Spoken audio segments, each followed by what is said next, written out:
Hi, I'm Caro from the Energy Experts.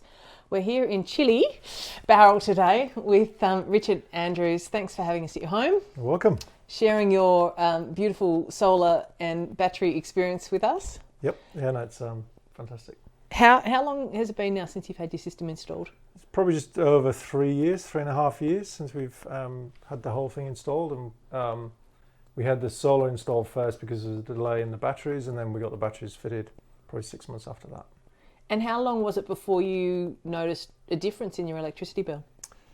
So, well, obviously you have to wait for the bill to come in, but pretty much immediate with solar, and then it's got progressively better, especially when the batteries came online. So instantly saw the benefit of feed-in plus the drop in the price, and then when the batteries kicked in, a complete almost. Well, we do have zero bills and credits in the summer periods. Let's talk about seasons, because here at your particular property you do have some really tall trees. Yep. They do cast some shade on some of your panels. Even now when we drove down the driveway we noticed some shade, and that's just part and parcel of living here. Sure. Tell me about the inverter technology that we installed for you and why you thought that was important. So I think a big component of it was you guys coming along and giving us shade maps and talking to us about the consequences of living in this area. I mean, we love living in this area. Part of the beauty of this area is the trees and everything around us. So obviously we don't want to go just chopping down trees or manipulating where we live to benefit solar, but a big part of it was you coming doing the solar plans and looking at the roof space and where we could get maximum benefit from each side as the sun moved through the sky. And then knowing that we were going to have shade, having those the optimizers, that's it, the correct word, the optimizers on, just made the difference. Because I think not really fully understanding that when you don't have those and you have a little element of shade on one panel, the whole array stops working. So it was a big component of you coming along and explaining that to us, because you just don't know that if you're not in solar, and understanding that shade and seeing where it was and maximizing the benefit of having those panels in the right areas. And for you, I guess if you have one or two panels that are impacted by shade now, yep, it's not a deal breaker, because it's just those couple of panels that are affected and all the rest produce at their optimum. Correct, yeah, because of where we live, each side of the house has a little bit of shade. Probably not the back because there's no trees, but each side of the house does get impacted by shade as the tree shade moves across the panels. So having those optimizers just solves that problem for us.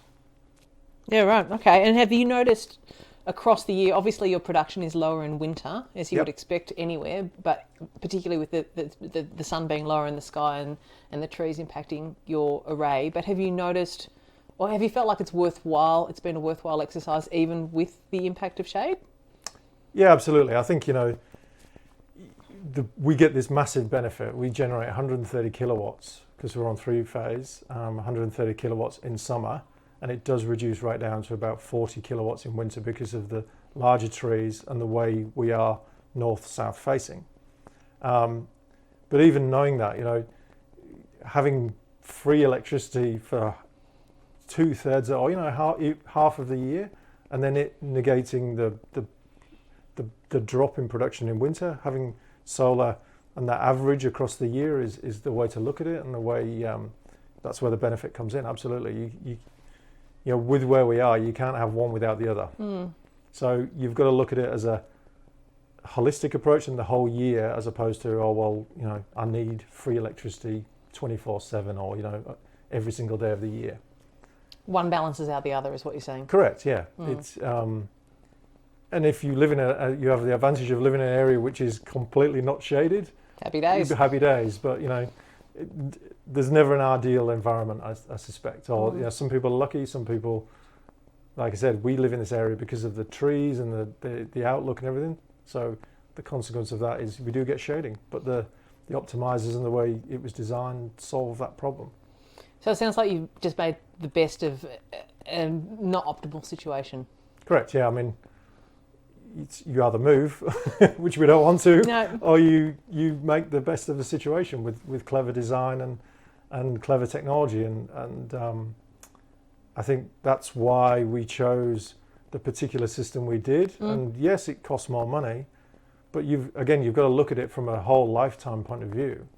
And we bought the LG panels because we wanted the right panels and really the best panels for our environment, and the optimizers again because of the shading.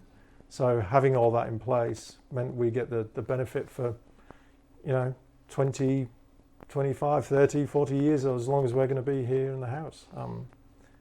It's about using the expertise, which was yourself, and I'm really impressed from the meetings we had and the initial presentation you did here in Bowral, using that expertise and trust in you to give us the design we need to make the best out of it.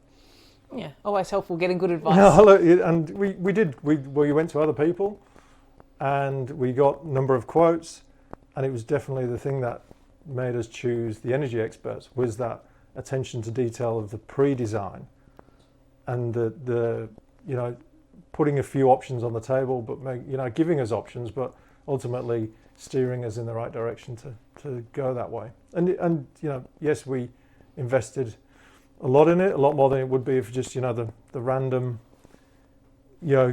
adverts you see, $5,000 cheap solar system. That wasn't for us. I think you could make that mistake because you just go, you want solar, but I'd really urge people to use the experts to get the best system for them, because it is a long-term investment. It is, and you want to get the right system for your needs. Correct.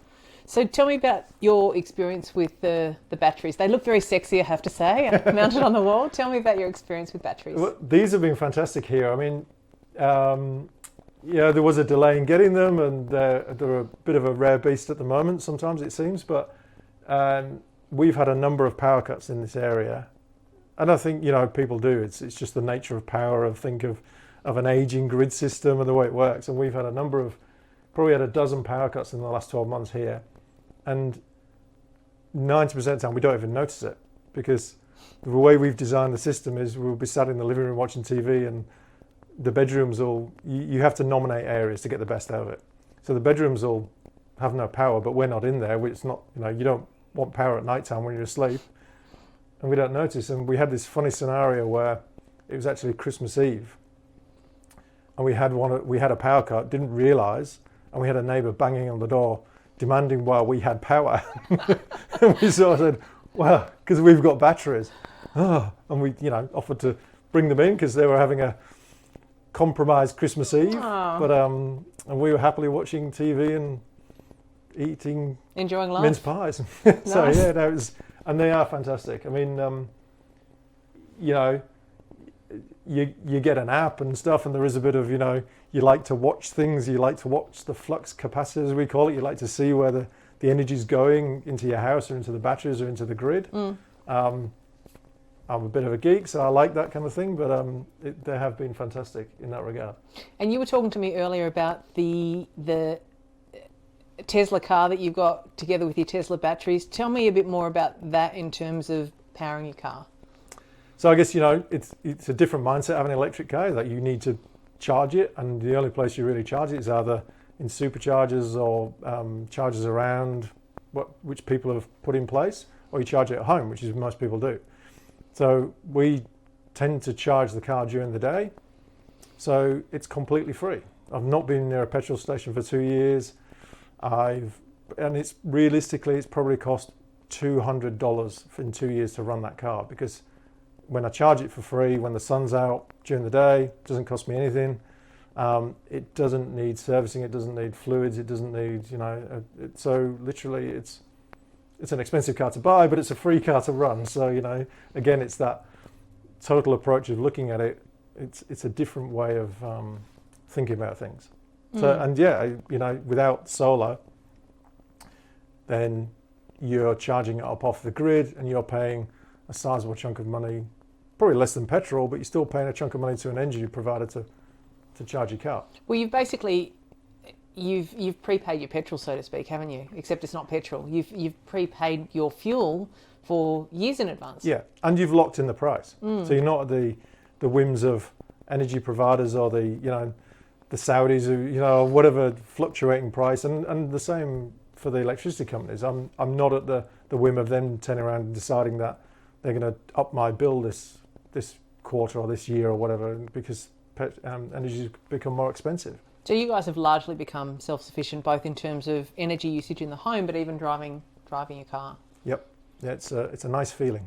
Must be a really good feeling. I mean, and you do have to invest in it. So there's always a cost to everything. There's no such thing as a free lunch, but it is a nice feeling going, especially when you get the bills and you go, look how much lower that one is, or look at the electricity company giving me money.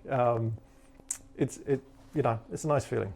You get the warm and fuzzies when you get your electricity bill yeah. each quarter. Yeah, and it's nice to know. It's you do look at, and you do get a little bit paranoid about where you're using your electricity. Once you've had this system, you get a little bit OCD about, where's all the power going?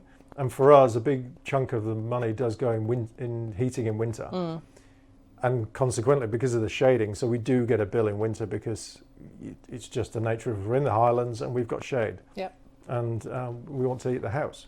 But it sounds like we have come up with the best possible scenario to give you year-round energy independence if you offset the summer with the winter, and a free car to run. We might take a few photos of that. I do love a Tesla. Yeah. They're such a nice looking car, and I've heard that insane button's pretty fun. Yeah, and that one hasn't got an insane button, but it is insane no matter what. I mean, I've driven a lot of, I'm a bit of a car fan, and I've driven a lot of flash cars in my life, and I've never driven a car like that. That gives you the same experience because it's instant power, 100% torque instantly. Wow, I'm ready for my test drive. Go for it. Thanks for your time today. It's been great talking to you. Thank you, Karen. Thank you.